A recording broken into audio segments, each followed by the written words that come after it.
एक senior citizen के खिलाफ ये जजमेंट पास किया गया है। अब क्यों ये खिलाफ चला गया, कौन सा इसका फैक्ट्स है, ये डिटेल में जानेंगे।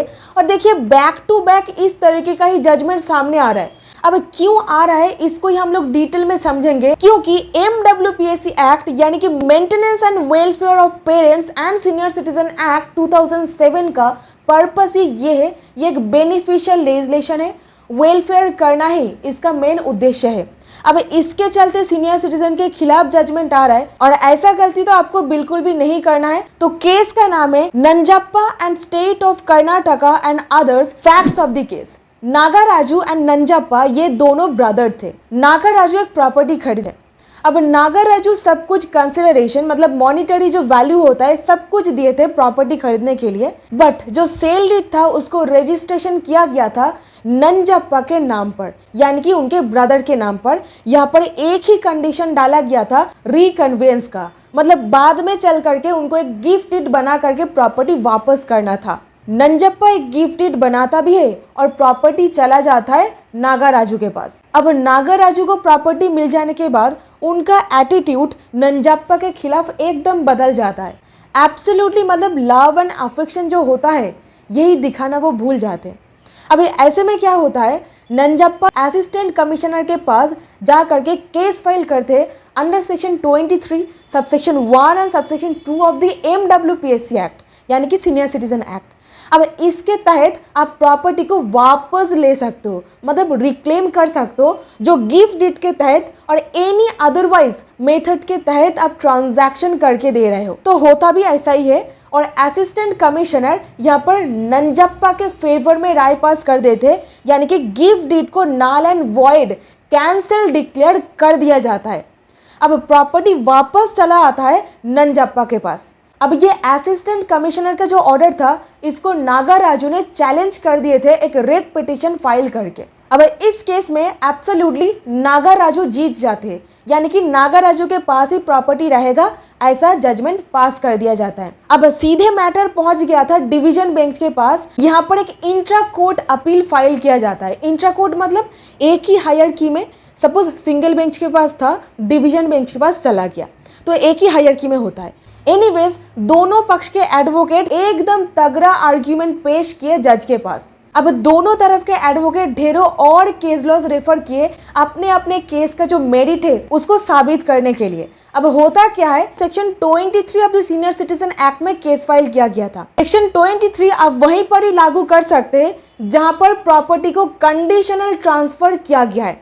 अब कंडीशनल ट्रांसफर मतलब आप कुछ कंडीशन लगा रहे हो दैट बुढ़ापा में ये मेरा साथ देगा, बेसिक फिजिकल एमिनिटीज प्रोवाइड किया जाएगा, ये कंडीशन लगा करके आप प्रॉपर्टी ट्रांसफर कर देते हो। अब अगर ऐसा आपके साथ नहीं होता है, आपका ख्याल नहीं रखा जाता है, देन आप फिर से प्रॉपर्टी को क्लेम करके वापस ले सकते हो एंड वहां पर माना जाएगा undue influence, fraud and coercion करके प्रॉपर्टी को हथवा लिया गया था। अब ऐसे केसेस पर ही प्रॉपर्टी आपके पास वापस आ सकता है। जहां पर कंडीशन नहीं लगाया जाता है प्रॉपर्टी वापस नहीं ले सकते हो। और यहाँ पर क्या था, गिफ्ट डीड बनाया तो गया था, सब कुछ लिखा भी गया था, कौन पैसा दिया था, कौन खरीदे थे, किसके नाम पर सेल डीड था, कंडीशन यहाँ पर नहीं लगाया गया था। तो इसके तहत ऑनरेबल कोर्ट ने ये जजमेंट पास किए और यहीं पर सुदेश चिकारा वर्सेस रामती देवी का रेफरेंस पर लिया गया था। ये केस को डिटेल में मैं इस वीडियो में कवर करके रखी हूँ, जहाँ पर सुप्रीम कोर्ट साफ साफ तरीके से बोल दिए है, जहाँ पर कंडीशनल ट्रांसफर नहीं हुआ है प्रॉपर्टी वापस नहीं हो सकता है, एक बार चला गया तो चला गया।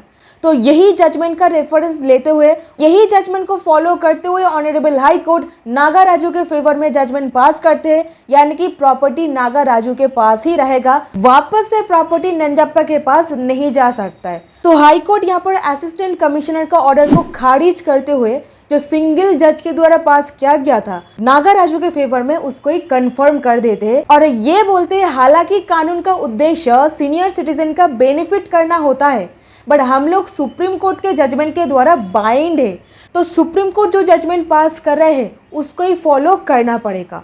अब यहाँ पर आई होप आपको समझ में आया है। देखिए कौन सा गलती किया गया था, कौन सा ग्राउंड के ऊपर इस तरीके का जजमेंट पास किया गया।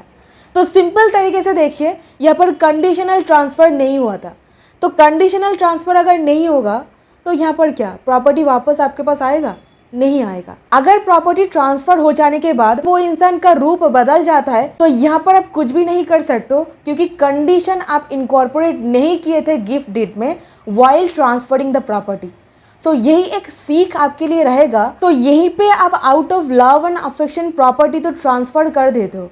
अभी out of love and affection कर रहे हो मतलब क्या? आपका रिटर्न में कुछ पाने का आशा मन में नहीं था, और यहीं पर आकर के ऐसा जजमेंट आपके खिलाफ चला जाता है, क्योंकि कानून इस तरीके से बनाया गया है जहाँ पर अगर कानून का रिक्वायरमेंट फुलफिल नहीं होगा तो राय भी आपके फेवर में नहीं आएगा।